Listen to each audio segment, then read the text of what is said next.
So what do you think is the perfect hot dog? I'm buying these 1/4-pound hot dogs from Nathan's, but I put it on the split bunny Broughton sausage roll because it fits better. It still comes off the edge. And this is like the hot dog to the bun ratio, and these 1/4-pound Nathan's are where it's at. Like, it's, you're not just eating bread like if you just put a little regular weenie on there. This is a hot dog.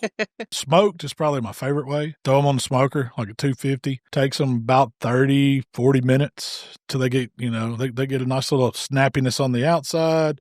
They're not busted all open too bad on the end. They're sweating really hard now. That dog's, he's under some pressure.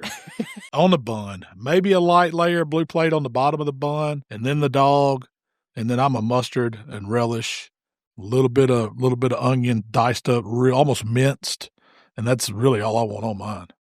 Welcome to Malcolm Reed's How to Barbecue Right, a podcast where we talk about barbecue, share recipes, and discuss all things delicious. And now, here's your host, Malcolm and Rochelle Reed. Hey, welcome back to the How to Barbecue Right podcast. I'm your host, Malcolm Reed, and I'm joined by my lovely, talented wife, Miss Southern Shell, across from me, and Tyler over here on the boards. And y'all, it's vacation time. Almost. 2 weeks off coming up. Yeah, July 4th is right around the corner. Yeah, next Friday. Yep. So we're not going to be doing a podcast next week. We're actually headed to Arkansas. What are we doing over there, Shell? A lot of nothing. A lot of nothing. Maybe some fishing, maybe some swimming. Maybe some just hanging out, gold topping. Gold topping it. Actually moving into a new house too. So I'm excited about that. I got to figure out what all grills. That's what I wanted to talk about today. Okay. Like if you got a fish house or whatever you want to call it, camp, deer camp. What do you need for your vacation place as far as cooking? When you know what you got at home, and you can't take grills back and forth every time you go somewhere. No. So you got to have some essentials there. That's what I'm trying to put together. What essentials do I need to leave in Arkansas that I know when I can go over there? If I want to cook, I can cook. If I want to do video, I can do video, do whatever. That's what I'm thinking. Have you figured this out? No. Absolutely not. Last week you rattled off like 12 things you're gonna have. I know I need all that, but I hadn't like nailed it down without exactly like the only thing I've put, like, we're taking a big trailer load of stuff over there with us this week, and the only thing I put in there was a pellet grill. I got my American. I got my Captain America Weber. Yeah, Weber kettle. So you got a Weber, red, and a white, pellet. blue Weber. Yeah, that's gonna get a start. But I want to do like an outdoor cooking area there because I built this nice porch, beautiful view of the river there. But you got to have it set up to where it's like an outdoor kitchen. Yeah, right now it's just a big open space. Yeah, it's just a big open space. I'm gonna have a pellet grill sitting there and a Weber, and I can do some work with that. But it's got to be a little something better. So I feel like you definitely need a griddle of some kind for like breakfast a flat and stuff. top. I was looking today, and I was like, man, I don't want to haul one over there. So they got Wal-Mart and Home Depot, Lowe's close. I can find a griddle over there. Define close. I mean, within an hour drive. Yeah. I mean, nothing's close because you're out in the middle of nowhere. Yeah, it's very remote. Yeah, on the side of a mountain. But would you call it a mountain? I guess it's a mountain across from us. We're kind of down in the ravine part of a mountain. We're in the river bottom. Yeah, of it. It's the foothills of the Ozarks. There's a mountain around us. You got to go up and down you get the mountain view. Yeah. Oh, getting there is sketch. Is sketch. Is it? Why do you think it's sketch? It's a good road. Because one wrong turn and you will go down the side of a mountain. Oh, yeah, that's true. That's true. There are places where you would not want to go over that rail because it's way down there. Y'all better not go up in like January when you need 4-wheel drive. Yeah, no kidding. Oh, Shell's like, she's driving Miss Daisy when she's going around there and white knuckling, not getting too close to the edge of the shoulder of the road. So y'all are letting Michael drive that road. Well, He has. We did. We have let him drive back from the tally-ho. Heck yeah. That was a good drive. Got your learner's permit. Get us back. It is a little sketch. But anyway. He's taking his golf club so he can go play golf over there. So he's going to learn that mountain road pretty good. So the great thing about it is when you're there, you can jump on side by side and go anywhere you want. Yeah, but there's nothing to, there ain't nothing to go to. There's nothing to go to. You can go to the fish Go to the next creek. Yeah. Go look at the river here. Go look at the river there. Ride a farm here. Go visit somebody else's house. Yeah. Go visit your neighbors. There's no Mexican. No, there's no restaurants to go to. There is one down at Allison at the bridge called Anglers. Man, if they opened up a Mexican restaurant down there, it would make bank. Yeah, I think so too. Because there's none around. Anglers was pretty good when we were there. Did you eat at Anglers? Yeah. I liked it too. I've gotten a steak there and been like pretty impressed. Yeah. Would it be easier for y'all to ride the river down to like places? Mikey did that. Yeah, he did, but he was like, it takes forever because there's people fishing and all that. And he's like, I got to go slow. And I was like, man, just hammer down. That's what Lawson told him. He said, man, you run it. Just be that guy. But it's not that far downriver. Maybe. And I mean, it's a little boat. It's not like a yacht. Yeah. It's not making much wake. It's just a little fishing boat. Yeah. We run about 35 miles an hour on that river. That's pretty fast for a little boat. Anyway, so flat top. You've looked at a few places you can. I have, yeah. So from what I'm seeing now, I have a Blackstone, and it's like the 36-incher 4-burner. And you got that Weber. And I got a little Weber, the smaller one. And I really like the size of it. So I'm thinking something more that size because, when I use the big Blackstone, I usually don't even turn on one side of it. I'm only working off 2 or 3 burners and keeping me like a cool spot where just to keep stuff warm. And that's nice, but it's kind of overkill because there's never really a time where I'm needing that whole 36-inch space to cook on. Mm-hmm. And so that's why I use that the Weber Griddle, I think it's called, isn't it, Tyler? Yeah. Mm-hmm. And I've done a few recipes on that, but I find myself using it in the smokehouse more than I do firing up the Blackstone. So that's kind of what I'm thinking. I need one that's on that smaller size. I want it to have a good lid. Like the lid on my Blackstone just comes off. It's one of the early model ones. And, you have to hang it on the back and it just doesn't do a good job of keeping dust and stuff off of it. So I'm looking for one that's got a good lid that just raises up, but I want to get one of those silicone mats, kind of protect it. Because it's not something we're going to use daily. What's a silicone mat do? Basically, it lays over your cooking surface. Okay. And it keeps like dust, debris, bugs, all that, because it never fails, man. When I got to clean mine every time I use it, because we don't use it daily.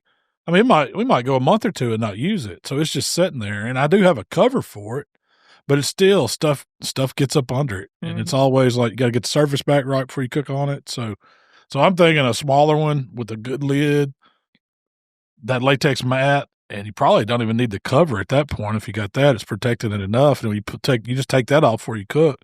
Once you let it cool down, you put that on, and it just protects it. I didn't know they had that silicone. Yeah, I mean, I don't have one. I don't have one for the others, but I saw that they had those, and so it was very interesting. I was going to check those out. So I'm in the market for a new flat top. I was over at Buddy's house recently, and they had the Pit Boss griddle. I think it's not new or anything. It's been on the market for a minute, but on the lid it has like a built-in one of those silicone things. Yeah, and that thing was pretty slick.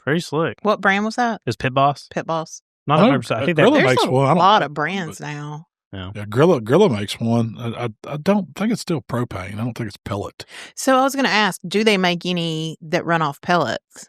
I don't know. I hadn't got that far into. I don't think the Griddle one does. The Camp Chef, I'm pretty sure it's gas, isn't it? I think so. Most of them are gas. Starting to see some pellet pizza ovens. Like Griddle came out with a pellet pizza oven. And you got one of those. I got one. I hadn't even cooked the pizza on it yet. I know. I mean, it's at the smokehouse, so I was planning on doing some stuff with it. But hear me out. Take it over to the river. Okay. And then I can make pizzas, and then we can run them down to people in the boats at the river. We'll have to get some boxes. Yeah, you got to get some pizza boxes. Can I get custom-made boxes? I bet I can. Yeah. How to barbecue right pizza boxes. This might be a new venture for you. Selling pizzas. Oh, it's Shells by the Sea. Shells by the, yeah. Even though it's on the river. I got to come up with another one for you by the river. What would it be? Shells by the Sea pizza. Shells by So you can sell daiquiris and you can sell pizza. That's the dream, right? That's it. Maybe T-shirts, airbrush T-shirts. How's your airbrush skills? I bet I could learn. Bet you can learn. But that's my plan for the next 2 weeks. I'm going to go over to Arkansas and figure out what I'm going to do some cooking too. I got to do some 4th of July cooking over there. So are you going to put any of those modular built-in deals? They're nice.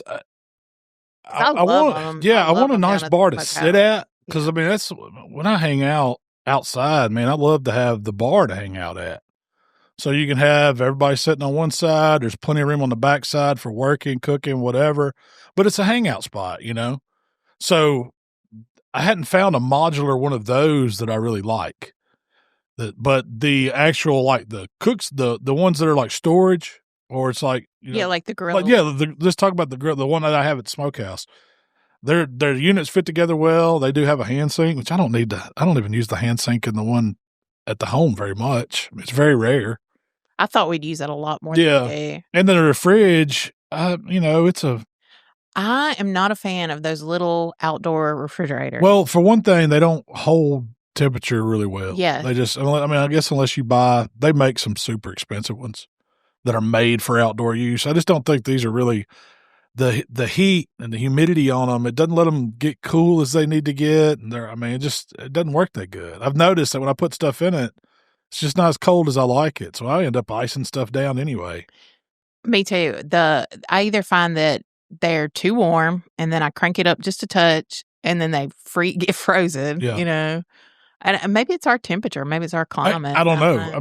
Because I've been watching some videos on outdoor kitchen setups and stuff like that. And, man, everything you see, it's like they try to push you to this high-end stuff that's like if you don't have $10,000 to spend on this propane grill head unit for your outdoor kitchen, you don't have anything. And I was like, man, I don't just agree with dropping money on stuff that I'm not going to use. I want it to all be functional.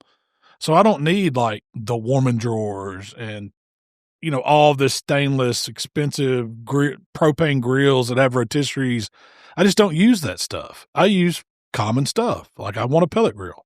I want a basic griddle. I do want a deep fryer, but I don't want one that's built in because it's a hassle to have to get the grease out of it and do everything on a built-in unit when I can have my Bayou Classic sitting there on the side and it's got wheels on it. I can roll it over to the edge. I'm not making that mess in my outdoor kitchen area. And that's usually what I do with my fryers. I've noticed if you don't put down something, there's grease coming out of that thing, whether you're lifting baskets out, splashing, whatever, you're going to make a mess on your patio. And so I've found that we either take boxes and break down and lay around it, or I'll get mats and put down, something like that. I really don't want to do that. I want to have it to where I can move it. If I'm going to fry fish, I'm going to move it away from the porch and then fry it. That way, if it makes a mess, it's out in the yard. That's just how we've been doing it at Sitotopia too. And I'm sure most people are like that. But if you're really using it, for me, it needs to be functional. It needs to be something that you're really going to use instead of just dropping 15, 20 grand on an outdoor kitchen. It looks awesome. Don't get me wrong. They look great. They're all built, lit up. They got lights on them, fancy stuff. They're all bricked in. And it's just stuff that I'm not going to use, My big issue with a lot of that stuff is, let's say it breaks. You got a cool propane grill, but it craps out. You can't roll it out. Head unit. Yeah. You can't roll it out and put you something else in its place. I do like the ones that say I can take a pellet grill and I can take the base off of it and set it in this spot. Yeah. And that's kind of how the Griddle one is. It's made to take different sizes. I like the way they were thinking about that. And even like if you wanted to put a ceramic grill on it, like a Primo or an Egg or a Kamado or something like that, you can put those in those spots too. They make them for that. But I really like those little Primo things because they're modular. They go in. Yeah. It's just store. They make all different kinds, but the ones that are just storage, and then you got a countertop to set stuff on. The one thing we do use is storage to keep stuff out of the way and in its place, dry out of the elements. You can put pellets in there, you can put charcoal in there, you can put all your tools in there.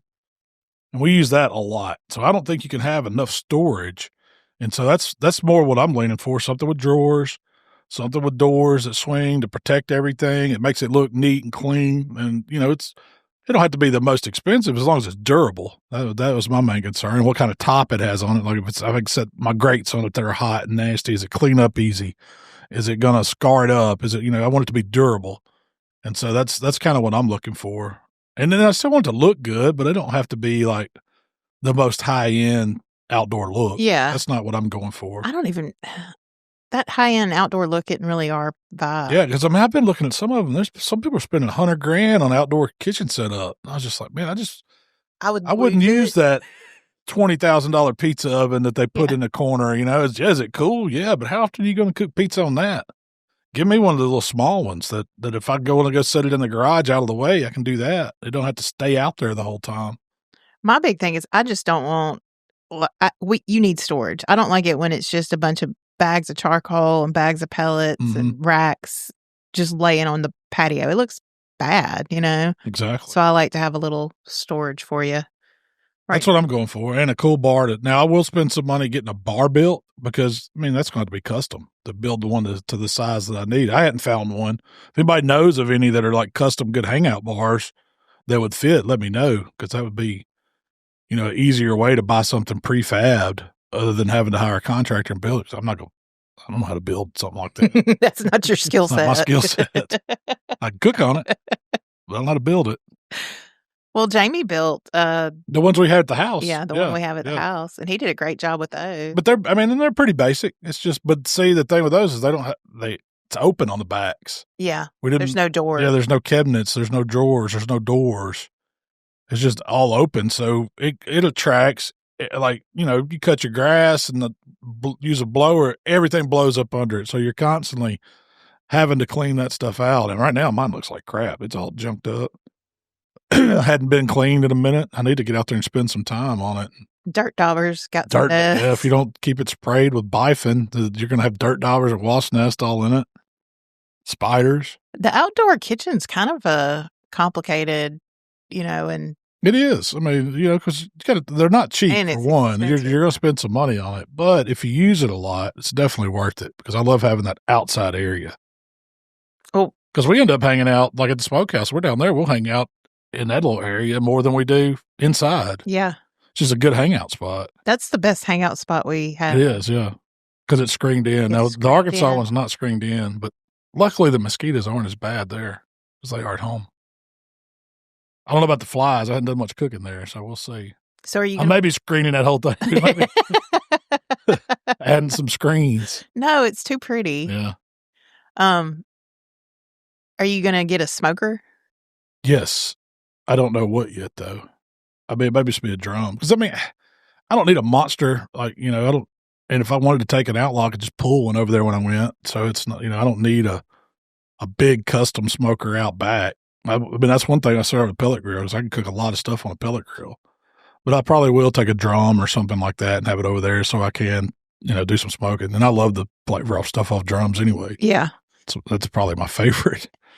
And you got a Primo. Yeah. Put a Primo, but it's not a bad idea either. So before I know it, I'm going to have a ceramic grill, a smoker, pellet grill, flat top, pizza and a fryer, a pizza oven. Yeah.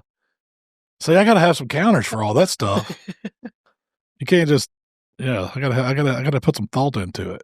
Did you track down a flat top you like? Not really. I got to the point to where you're either going to spend like $300 on one, something. It was all over $250, or you're going to spend $700 or $800 on one. I was like, man, I don't want to spend that much on a flat top. So I'm hoping I can find one. I figured two, and around under $3 is a good budget for me on that. Especially when you're not wanting the biggest. Yeah. I don't need the big one. They might be running some sales here. That's what I'm hoping. I'm hoping to go find one next week. Oh, they're going to be top of the market next week. Oh, you think everybody getting ready for 4th of July cooking? Now July 5th, everything's yellow stickered. Yeah, that's right. That might be a better time to wait. Just wait till that day after. I know, towards the end of July, everything starts going on sale. Yeah, they start clearing out all that seasonal stuff and bringing out the Christmas stuff, By Labor Day, they'll be putting Christmas decorations out there. That's when you can find some deals like at Wal-Mart or somewhere like that. They start putting out the Christmas stuff. They start clearing out all the summer stuff. You can find some good prices on some stuff marked down then. Especially if you have a buddy that's working there. Yeah, they can give you a little heads up. Yeah, I don't have one of those. Do you have one? No. But that's not true. Anymore. So July 4th, what do you think of for July 4th food? What's your ideal July 4th? First thing that hit my head was a hot dog. I don't know why. Me too. It's like American hot dog. But no, I thought about this the other day because I think my parents are going to come hang out with us 4th of July. So I got to cook barbecue. So you got to have some pulled pork. I don't know. That's probably number one thing. Ribs. That's a big 4th of July. Yeah, that's a big 4th of July one. Chicken. I don't think of beef. We never did, but we really weren't big beef cookers for the summer. Other than a steak or hamburger. Hamburgers would be one that you got to have around 4th of July. Like usually we do a day of barbecue, a day of burgers and dogs, sausages, stuff like that. And then because July 4th ain't just one day. No, it's a whole it's on Friday. Oh, it's finna be Friday, Saturday, Sunday, maybe Thursday too. This is gonna be a good 4-day 4th of July holiday. As it should. Yeah, as it should. But barbecue. That's 4th of July is probably one of the biggest barbecue holidays. I think everybody fires it up, and I would say probably most people are probably doing ribs in the South.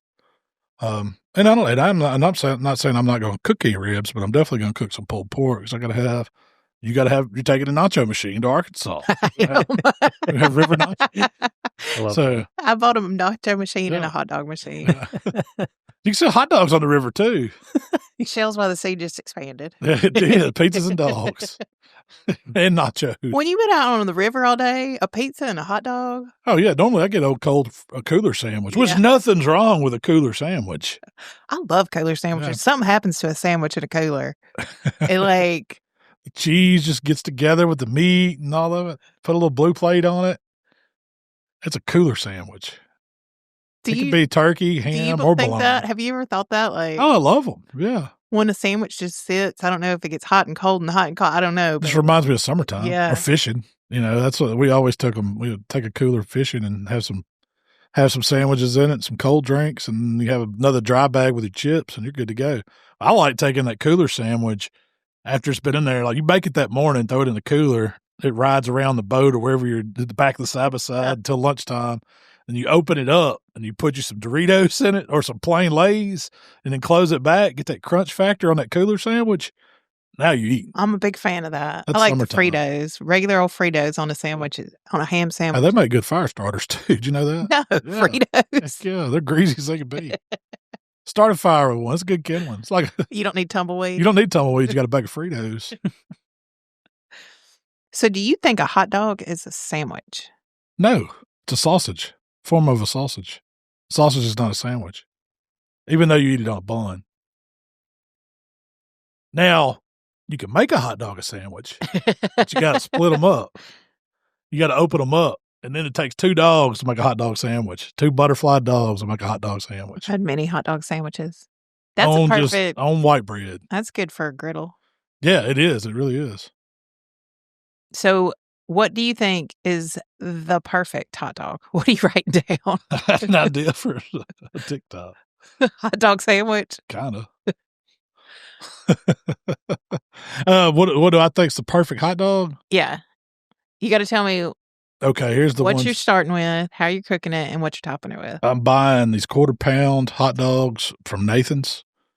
It's I don't even know what you call them. Colossals. I think they come in a 6-pack. They don't come in an 8-pack. It's only 6 of them in there.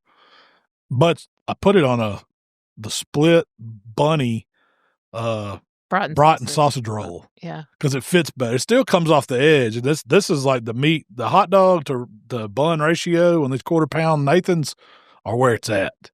Like it's, you're not just eating bread. Like if you just put a little regular weenie on there. This is a hot dog. But I like them, and smoked is probably my favorite way. Throw them on the smoker, like a 250. Takes them about 30, 40 minutes till they get, they get a nice little snappiness on the outside.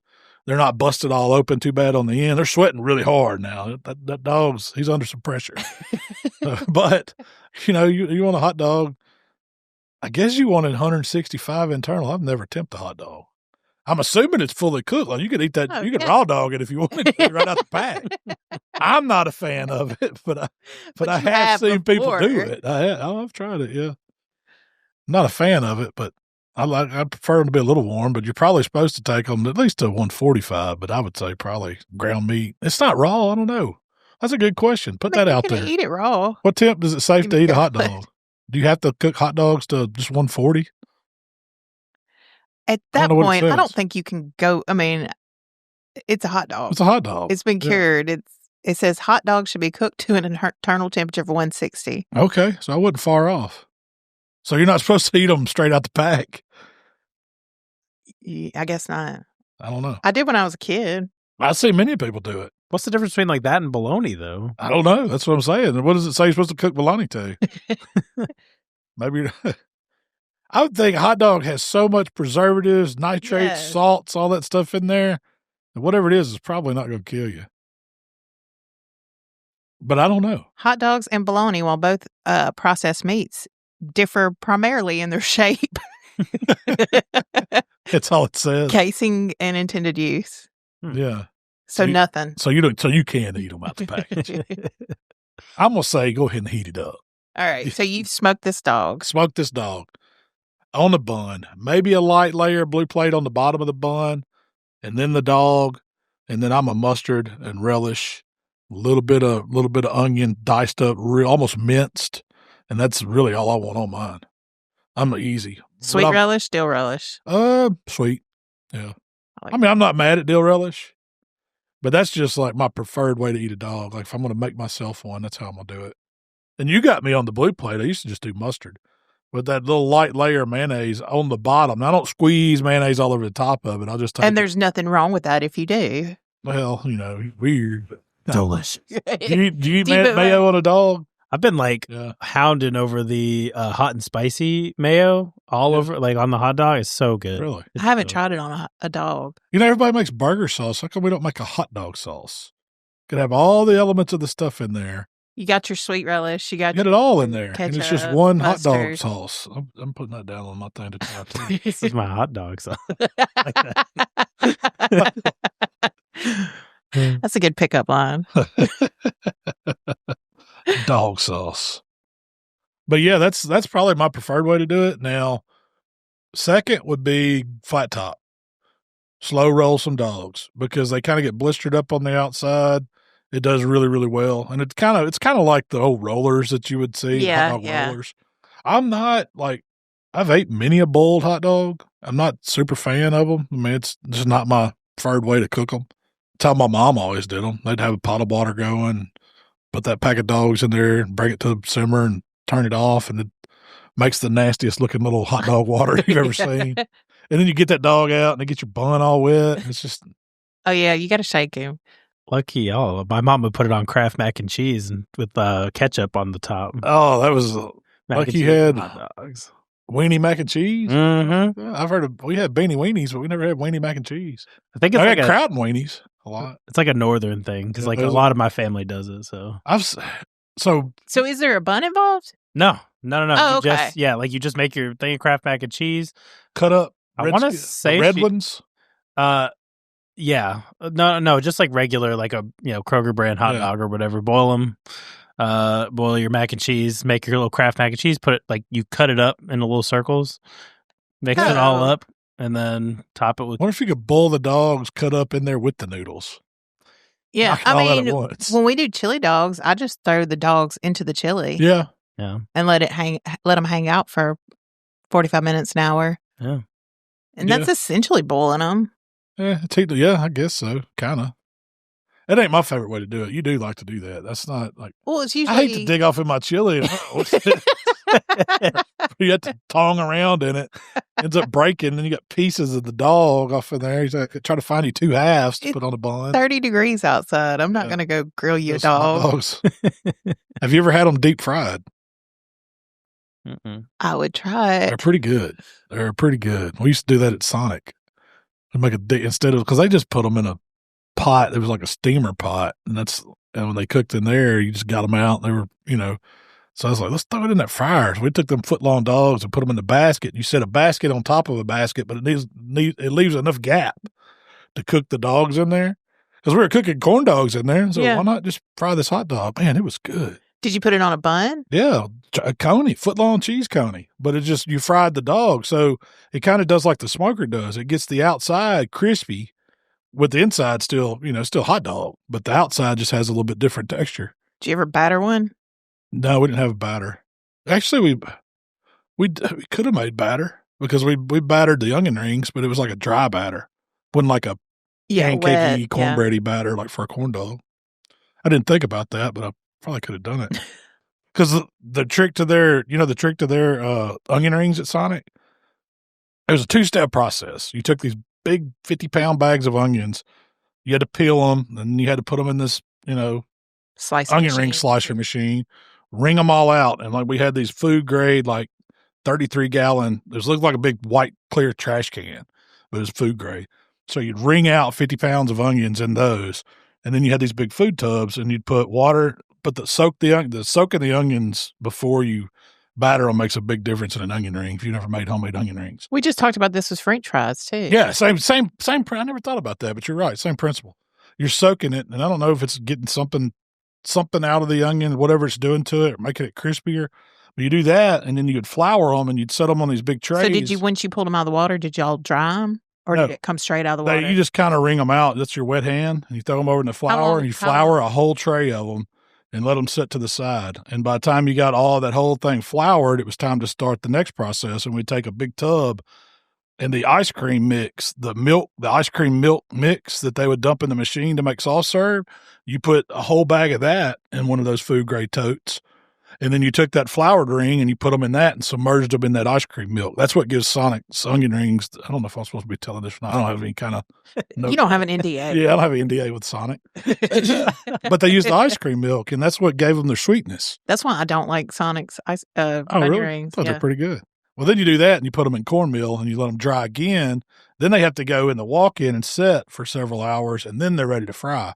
And so it's really a homemade onion ring. It's really good. Do you think they still do them that way? I don't know. I feel they're cutting corners. Yeah. Probably they're buying them already frozen. Now, this has been, I was 16 years old, so a long time ago. I don't know how many years, but a lot. Like maybe they do that process at like a plant and then it comes to them in like a bag. I just can't imagine. Making a kid do that? Yeah. Too much like slave labor? Oh, you hated being the onion ring man. I mean, it took a whole shift. Yeah, I bet. To make onion rings, because you don't just do 50 pounds. We're doing like 200 pounds, so you're doing that 4 times. And they'll last 2 or 3 days, and you make them again, because you keep them in the refrigerator on those shelves, and so they kind of get dried out. And I think that process, like I started doing that when I fry fish. I'll batter my fish or get it seasoned and get it in the cornmeal, and I'll put it on a drying rack, and then I'll just let that sit and hang out for a while, so that it's kind of that same principle that breading just adheres to it better. It makes it real crispy. And letting it dry out, it's not as moist when you fry it, so it just wants to cook and create that crunch on the outside. It makes it a lot better. You can cook some really good fish. I love frying fish, yeah. You enjoy it? I do, yeah. It's just usually hot. Yeah, part of it. So there's one thing at 4th of July, or it came around 4th of July last year, and that was a little cake at Wal-Mart, and I cannot find it this year. What was it called? They called it a picnic cake. Oh, I remember you bought it. It was like a brownie-sized pan. Like a little 8x8. Yeah, 8x8. Sheet cake. That's all it was. It was just a white cake with some delicious frosting on top and they don't have them. American you should make sprinkles. Them. You can make that easy. 1 box cake. I don't know. You probably get 2 of those out of a cake mix box. Oh, yeah, easily. Because it wasn't layered. No, it was just, but I don't know why they were so good. Maybe they'll bring them back this week. It was like around 4th of July. It was. You have to go back to Walmart. I got some nasty donuts in the spot the picnic cake was last year. If you see a picnic cake at Walmart, try it. Yeah. The How to Barbecue Right podcast is brought to you by our friends at Primo Grills. Shell, did you know that Primo is the only ceramic grill made right here in the good old USA? What? Are you telling me that Primo Grills are proudly crafted here in the USA, ensuring top-notch quality and support for local craftsmanship? I sure am. Plus, Primo Grill not only delivers mouth-watering flavor, but because of their innovative oval design and superior ceramic construction, Primo Grills also gives you a ton of cooking versatility. Whether you're smoking low and slow or searing a steak to perfection, Primo Grills gives you the consistent heat distribution for mouth-watering results every time. What she said, y'all. Y'all visit PrimoGrill.com and check them out. So you did some Jalapeno Ranch Chicken skewers. Oh, yeah. Those were really good. Those were really good. Really good. Where'd you come up with that idea? I was trying to think of something that would be good for 4th of July that was easy, that you could just, prep ahead of time, and then it wouldn't take long to cook, and that everybody would like. I mean, it was really easy. So we like the ranch seasoning. Who doesn't? They got a spicy ranch. And then I was like, well, what would go good with this? And I was thinking kind of chicken on a stick, because it's kind of like kebab or chicken on a stick. What we have at our gas stations where they fry them and they put pickles and potatoes and bell pepper and all that. It's like, how can I make this a little better? Or, make it for the grill. So I took chicken breasts and I just cut them up into big chunks. I mean, there's nothing to it. Just kind of start chunking them. And then I wanted to get some flavor on them. So I used the Hidden Valley Ranch spicy. And I found it at Kroger. I'm sure they got it. If they sell the bottle of the Hidden, it's not the packet, it's the bottle. Seasoned with that. I think they have a packet too, but you probably want the bottle. Yeah, you probably want the bottle. You're going to use a lot of that stuff. It's good. But I used that, took those chunks, seasoned them up, threw them in a bag. And then I really like to eat these. It's a can, and I can't remember what the brand is. It's just like. Do y'all remember the name of the brand? Whatever it is, it's like on our Hispanic aisle. It's on the international aisle at our grocery stores. They have a ton of different products. It's La Costina. La Costina. La Costina. Is that how you say it? Mm-hmm. Okay. Well, anyway, it's a red can. Yeah. And it's whole jalapenos, but they have carrots in there. Those carrots are delicious in it. There's different things pickled in there with them. But what I have found with these is they are not like burn you down. It's not the hottest jalapeno I've ever ate, put it that way. They're really good in flavor. And so, they have a lot of great flavor. Yeah. And so I took that juice and poured it in there in the bag, and we just threw those in the refrigerator and let them soak a while. Then I soaked some wooden skewers just so they won't burn up on the grill.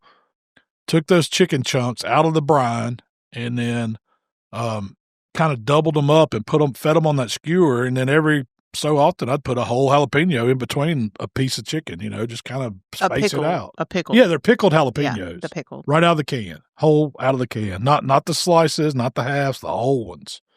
And then you can season them with a little more of that spicy ranch or whatever you want to put if you want a little seasoning on them. And then I just throw them on a grill. I start them out kind of on a 2-zone fire. I use my Primo. Put some roll oak lump in there, a couple tumbleweeds to get it rolling. I wanted it to run, around 350, nothing crazy on the dial. But I cooked on the cool side first just to give them a head start. And once the chicken probably was about 75% of the way, I moved each one over to the hot side. But meanwhile, while that chicken's cooking, I melted a couple sticks of butter, added some of that spicy Hidden Valley Ranch mix to that. So it's like a spicy ranch butter. Yeah, it's kind of like spicy ranch butter. And then started brushing them when I moved them over the coals. I started brushing them with that, butter. It's kind of garlicky, ranchy, spicy, really, really good. And it's dripping down, so it's causing the flames to come up, and it's searing the outside of the chicken. And I don't know, the whole thing probably took 40, 45 minutes, when you say, Tyler? Yeah. It wasn't a super long cook at all. 30 minutes on the offside, and then about 10 to 15 minutes kind of watching them, because that butter will make it flame up, and it will get away from it if you don't watch it. So don't walk off at this point. Don't, keep an eye on it. You need to close the lid on your grill to knock those flames back. That'll cut the air down. But you just want to keep cooking them until they get seared up, get a real pretty color on the outside. And then whatever butter you have off, when you take them off, just go ahead and drizzle it all over them and get them good and buttery. And then you can serve them on the skewer or take them all off or whatever you want. But I like serving them on the skewer because it's chicken on a stick at that point. But I just called them, I don't know, spicy ranch chicken bites. I don't know, I really have a good name for them. But it's really, really good. Yeah, it was really good. I really like the idea of using the pickled jalapenos in that application because they're not going to be undercooked. Yeah, well, what happens, so those peppers, they kind of get blistered up a little bit when you go to char them, and they shrink up some. And for some reason, it takes some of the heat away.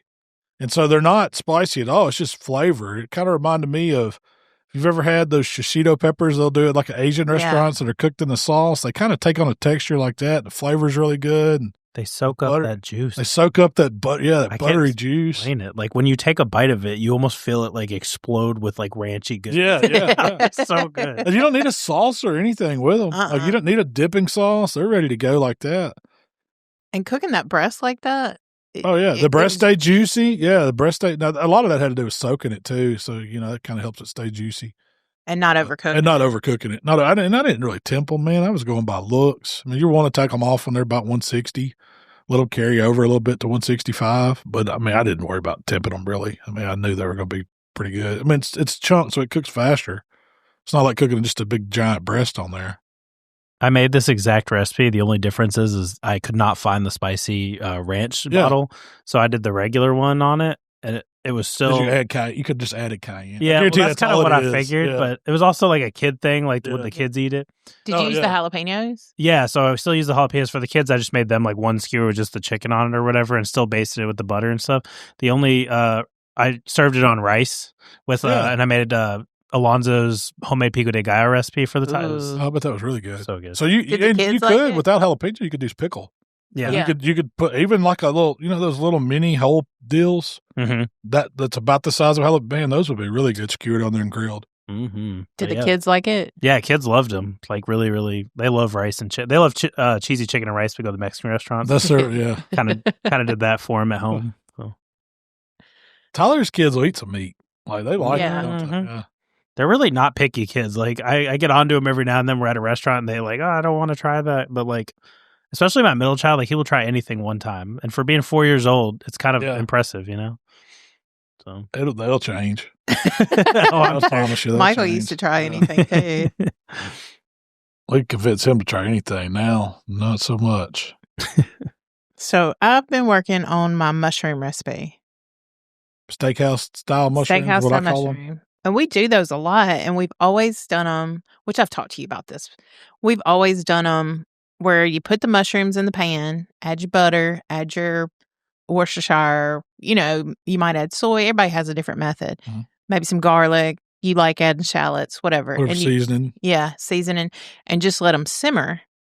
But I feel like the butter separates and it just doesn't do right, So I started putting just mushrooms, whole mushrooms into a pan with water and letting those cook for about 30 minutes. Just a little salted water. Just clean the mushrooms? The mushrooms. I can't stand gritty mushrooms. Mm-hmm. I mean, I don't get in there with a scrubber, but I'll rinse them off, make sure all the dirt's off. Mm-hmm. Throw them in a pan, salted water, and just let the mushrooms release their water. Let the water evaporate until it's all just... What temperature are you running that pan at? Medium. So medium like high. 5? Yeah. Like 5-6 on our stove? Yeah. Medium high. I turn it down as the water starts evaporating. But it just helps that mushroom go ahead and release its water, go ahead and cook down. And then once it's like pretty much dry in the pan almost, then I add my water. Then I add my butter, my Worcestershire, and really, really low so that butter didn't get too hot and separate. And so you're not mixing all that excess moisture exactly in that butter. Plus, you don't have to add as near as much Worcestershire. It's not like you take a bottle. You're not trying to submerge them. You're just using it for flavor. Do you have to make sure the caps stay upside down, or does it matter how they're in the pot? They kind of stay upside down on their own. They just flip that way and sit that way? But I'm not concerned with it. So how long? I just stir them every. How long? So it takes 30 minutes to cook the water moisture off of them. Yes. And then how long are you cooking them with the butter and the rest of the stuff? As long as I need to. A minimum, I'd say 15-ish. You can have them ready in 15 after that. Yeah. But so like a lot of times we'll let them just sit there on low, super low, and just hang out, staying warm. Wow. Yeah. Until you get the steak ready. Mm-hmm. They do make a really, really good mushroom that way. And this time, so you're doing a cook tonight for some buddies. Cooking steaks. And so I did the mushrooms. I've already kind of did the par cook to them, but this time I threw in a bunch of hands of garlic, whole garlic, and let it kind of boil with the mushrooms. So do you think it's softened up enough to where, by the time they sit, because the plan is with those, we're going to throw them in a crock pot after you get them put together and just let them hang out on warm till dinner tonight. Yeah. I've already, I guess, par cooked them. I'm going to throw them in the crock pot with the butter, Worcestershire, whatever we want, and just put it on low. And we will see how this new experiment turns out. They're gotta be good. I mean, the ones you cooked last weekend were good. Now, I know that we didn't crock pot them. We just did them on stovetop, but there wasn't a mushroom left. But I just thought I was onto something with letting them. Letting that water cook out of them. I do like that approach. Because normally I would just throw them in a pan. Well, first I'd melt me some butter. Yeah. And then maybe throw some garlic and shallot in there and then throw my mushrooms in. And then after they started getting I always let the moisture start coming out, but you do end up with a lot of moisture and it never goes dry again. So what I would do is like let that reduce down a little bit and then add the Worcestershire, let that reduce down. And I like to add the wine and let that reduce down. Yeah, you can add wine. I don't usually do that because I don't want to open a bottle of wine for a splash. Yeah, but you partake a little. That's the fun. That's right. 2 cups for you, 1 cup for the mushroom. But we'll see how they turn out, this new experiment. What are you cooking tonight? What is on the menu? So it's going to be just a good Italian salad. And then we're going to have a ribeye steak with mushrooms and a twice baked potato with some warm bread and room temp butter to smear all over it. And then some cheesecake for dessert.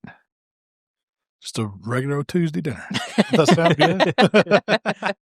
No, it's a steakhouse thing. I meet with these guys once a month, so we and this is the first time I've had them here.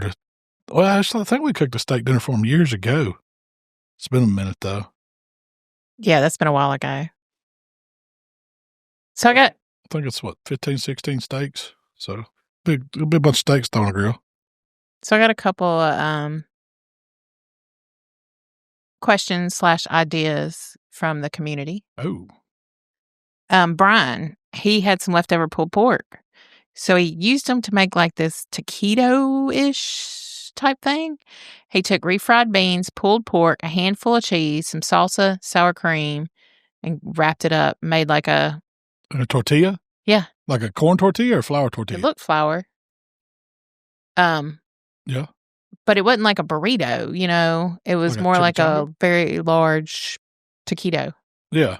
It looked good. We've never done that with pulled pork. No, I've never done that with them. I have made not tamales. They do make good tamales. My mom used to do that with it. But tamales are hard. Well, it's just a process. Yeah.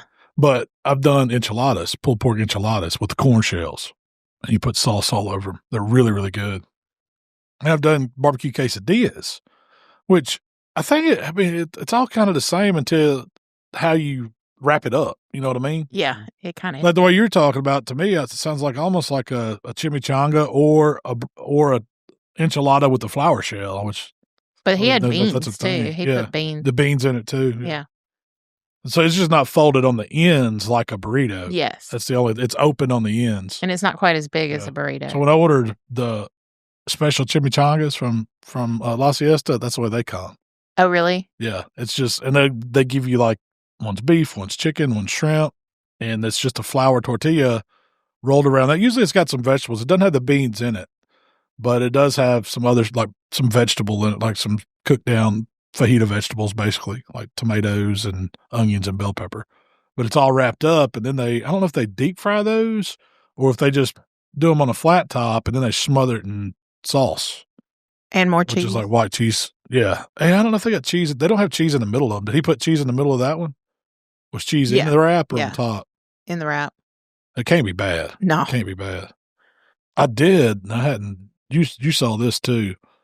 But are you talking about the tamale? The tamale. You said tamale, and what they had done was they had took a bunch of shredded cheese and thrown it out. Almost like you do for a skirt steak. Not a skirt steak, a skirt burger. Skirt burger, yeah. So you're making a cheese skirt, which you just throw it out on the flat top like a cheese pancake, and it starts browning up on the bottom. And it gets that good crisp. Took a tamale out of the husk, set it in the middle of that, and then like pico, salsa verde, and then as that cheese, it has cilantro and red onion. And then as that cheese kind of made the skirt or the outer shell, they folded it up on it. So it was like this tamale topped with all that goodness, wrapped in this crispy cheese layer. I was like, that is genius. It looked so that good. is genius, man. Because I love. How can that be bad? I love tamales; they're really good, but adding those extra flavors to it, I got to work on that my crunchy cheese skirtiness. If I get this new flat top, I can work on that. Cheese skirts. Yeah, but I'm gonna do them with like Hormel canned tamale. Yeah, I'm gonna do it. That's a good deer camp recipe. I can see us doing that. Mm-hmm. You know, get 2 big cans of the big tamales, throw a bunch of cheese on the flat top, put them on there, and wrap it up. Have you never had Hormel tamales? Yeah, for like a meal? They're not bad. cut them. We used to cut them up on a plate, put cheese all over top of them, put them in the microwave. Yeah. This was like. That was one of those college meals. Yeah. Kroger sells those like green chili and cheese ones that they're kind of over there by like the deli section. Yeah. They're refrigerated. Those are really, they really are. good. Me and Michael bought those before. See, I like Delta style tamales too. Yeah. And the Delta style tamale have way more flavor. They're not a tamale that's cooked in it's not traditionally served in a lot of sauce. Mm-hmm. You know, it's more of most of the time, you know, that's turkey. It's a turkey tamale. You wouldn't know it because all the flavors in the meat. For the Delta one or the Delta traditional ones, one? The Delta ones. Oh, I didn't know the that. Delta ones, a lot of those are turkey tamales. Corky's has a good Delta tamale. Yeah. Really good. But, and they're usually wrapped. They don't wrap them in husk. Most of the time they're wrapped in like wax paper almost, and they're smaller. They're not like a big, you know, so a lot of times the Mexicans, there's so much more masa than there is meat. The ratio on the little Delta ones it's more of the More filling meat, than it is. less- Yeah. But they're good, but you just eat them on a cracker. Like we take them, saltine cracker, bottle of hot sauce, chunk of tamale, and that's how we eat those. It's kind of like an oyster. Yeah, they're good though. So Zach wants to know, does anyone have a recommendation for a bottled jerk sauce? I mean, about the only one that I see is that Walker's Wood. That's kind of, And it's pretty good. Yeah. You usually is. doctor it up. I'd like to take it and doctor it up. I mean, it's pretty potent on its own. They'd have different heat levels of them, but you can usually find that. I know you can get it on Amazon, but usually grocery stores, if they have an international aisle and they have anything jerk, they're going to have that. It's probably the biggest brand that I've ever seen of it. They even use it in Jamaica. You don't know if they use it. They sell it. Well, they sell it. Yeah, I don't know if they use it or not. But it doesn't. The one thing it needs to me Salt. is more. It's more seasoning, and it needs a little sweetness, and then a little more citrus too. So if you do those three things to it, just doctor it up a little bit with some seasoning, and then add a little bit of sweetness. It could be dark brown sugar, it could be honey, it could be regular sugar, whatever you want, and then squeeze a little, lime or pineapple or something like that in it to give it a little fruity flavor. It's really, really good. That's my favorite way to cook is buy something. Doctor it up. And doctor it up. And everybody's like, oh, this sauce is so good. Well, so by the time you make a bottle of that, I mean, think of all the stuff you've bought and had to blend up. I mean, you're going to spend $30 on ingredients to make a marinade. Yeah. Because there's a lot of produce. Yeah, it's a lot that of goes produce. into it. And you're going to make it way more than you need when you do that. So it's easier just to buy that and then add to it. So you did not get to go to Little Miss BBQ last week. I'm so disappointed. I wanted to lead with that today, how disappointed I was. American Airlines got me. Oh, American Airlines got us. American. They ain't looking good. It's always American. It's No, always American. every time we try to go, so we got stuck in Miami for 2 days because of American one time. Delta don't give me that problem. I'm upset. And we've flown United. Wonderful experience. Yeah. I don't know. I'm never booking American again. I wouldn't have felt Back so in bad. We Hall, wasted Delta. a whole, we had a flight. It was down. We woke up at 5 a.m. to catch a flight that was like 7:30-ish or something like Memphis, that. 7:30. Easy. No problem. Get to go into the airport. Your flight's been delayed 2 hours. No problem. We're no rush to get there. We're going to get there that day. We'll go get some breakfast, hang out, then go to the airport. Well, we go get some breakfast. And Your flight's been delayed. yeah, your flight's been delayed another 2 hours. Long story short, that happens all day. All day, like 6 times. So we get to the point to where the flight's fine. The last official time we got was 12:35 a.m. So we're supposed to have left at like 7 a.m. This is, 30 minutes after midnight now. We've been delayed all day. Didn't ever really go through the airport. Every time we go to the airport, we get an alert. And so we'd say, well, we're close enough. We're 30 minutes from the airport. We'll just go back home or wherever. Well, this last time we said we need to be at the airport, that 12:30 flight. Let's go about 10 o'clock. That gives us plenty of time to go through security, get there if it goes. We still didn't know if it's going to go, but they hadn't canceled it. And usually if it's off the board, because it's off the board, it's the next day, they're going to, they would normally throw a cancel on it, but they didn't. It was going. We get to the airport, park, haul our stuff in the airport, and TSA is closed. Now, I've never been to an airport where there was not one TSA person there. I'm talking gates down. So they got the little exit side. So I'm like, well, let's go over here and see if we can go in. Yeah, Maybe they're letting people go in because there's people there. Coming off, yeah. Yeah, there's people coming out. I said, well, maybe they're letting you, it's late. There's only this one plane left. No, we get over there and this dude comes running at me like I'm trying to, sneak in or something. Because you were. No, I didn't know where to go. And so he comes, it's like, well, nothing we can do for you. You can't come in. The TSA won't be back till 5 a.m. You're going to have to fly tomorrow. And I was like, this can't be right. I can see we're gate 4. Everybody's standing there, we're supposed to get on that plane. Can't help you. So he's like, he gives me a number to call, and I call somebody, and security comes up there. Nothing we can do for you. Call American. And I call them. They're no help. They're like, well, we can get you on a flight, but it's going to be. Well, first they said go to a different gate. Yeah, go to a different TSA gate. It's like, this is Memphis. We have one. Yeah. There's not more than one. You only have one. I'm not that. So their solution was, we'll get you on the next plane that's going to go out. So we were going to a concert that next night, and it was going to start at 6:30, whatever time of concert. Yeah. The flight wasn't going to be till that afternoon. No, we were going to leave the airport at 5 a.m., goes to another airport, sit there for a couple hours. And you finally got to Phoenix about 7 after the show started. And so we didn't even get to go. We went back home. We all felt down. It was like 1:30 and 2 o'clock in the morning. We got back home. It was terrible. So we did nothing. You were about to get irate up in the airport. I wasn't happy at all. I would have been upset too. That's crazy. Well, because you got all these tickets for shows, and we had to try to get our money back on the flights, try to get our money back on you can't get the money back on the tickets. We tried to put them on Ticketmaster, but nobody, they're not going to pay you what you paid for them. I don't think there's really many red eyes out of Memphis usually. I think that would probably be most of the TSA went home. But on the off chance that you're going to offer passengers a flight at 12:30 a.m., then there should be somebody there. That's what I've said. They should at least have somebody that stayed. It wouldn't take but one person. Yeah. So I guess they expect you to be at that airport to sit there all day and just wait. But well, if we'd have known. Or if I'd have got an alert that, hey, TSA's closing, y'all might want to go through. If you're not already through, that would have been nice too. Lesson learned. Yeah. Lesson learned. But I'm blaming American. Yeah. I don't feel compensated. I missed out on a show I really want to see.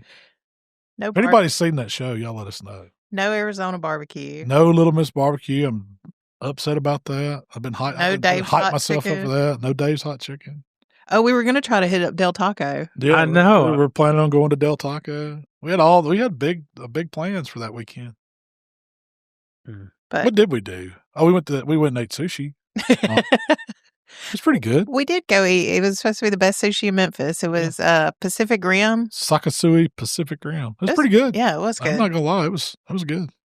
Is that in Midtown? More Poplar. Yeah, like by the Paradiso. Yeah. Okay. What do you call that? East Memphis? I think so. Yeah. It's getting on the edge of East Memphis. Yeah. But it was really good. I highly recommend Pacific Rim. But now we got July 4th coming up.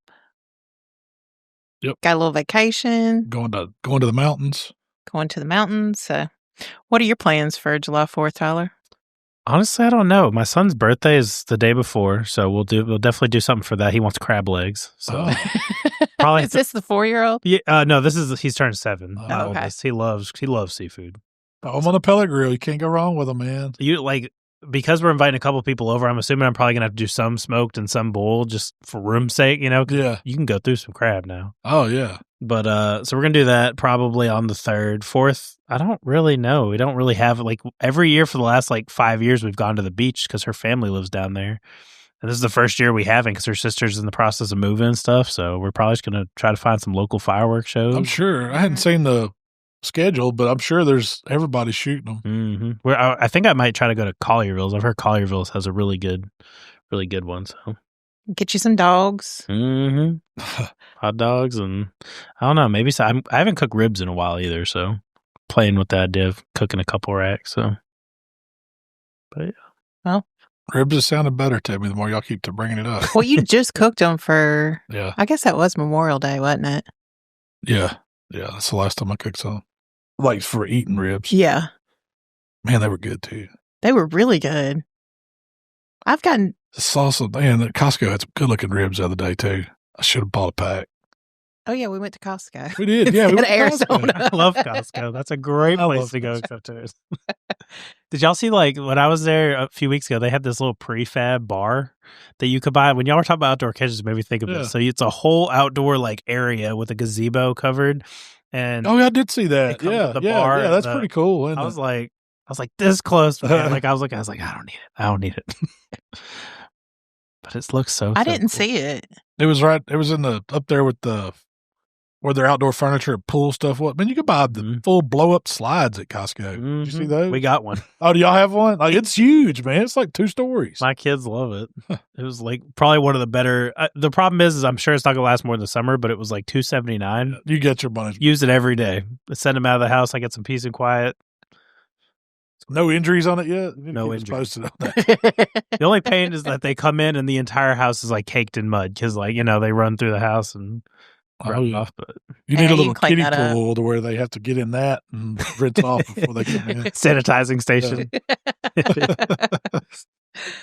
Well, Malc, that's all I have for you today. Well, all right. Well, Tyler, you want to tell them where they can find that community and all that? Yeah, head on over to facebook.com/H2Q community to join our Let's Get to Cooking community. We're going to be doing a giveaway for some Green Mountain Grills really, really soon. We're planning to have like 3 back-to-backers giving away some grills. So make sure y'all head on over there and join up and share your recipes. We want to see those 4th of July cooks. I'll probably make a post on there and have y'all comment down below. Yeah, I'll make a post on there where we're cooking in the river. On the river. Your dogs. My dogs. Dogs on the river. Take a picture of Shells by the Shells by the sea. I got to start working on my logo. You need a logo. Is it going to be like mussel shells? Or are you talking like seashells? I got something in mind. Come see Shell by the sea. Shells by the sea. Should have worked with that. But anyway, all right. Well, Shell, where can they find us? If you'd like to connect with Malcolm, it's HowToBBQRight on Facebook, Instagram, TikTok, Twitter, and of course YouTube. If you'd like to connect with me, it's Miss Southern Shell on Instagram and TikTok. All right. Well, we appreciate y'all hanging out with us. We hope everybody has a wonderful 4th of July holiday, and we will be back to do this again here in just a couple weeks. We gone.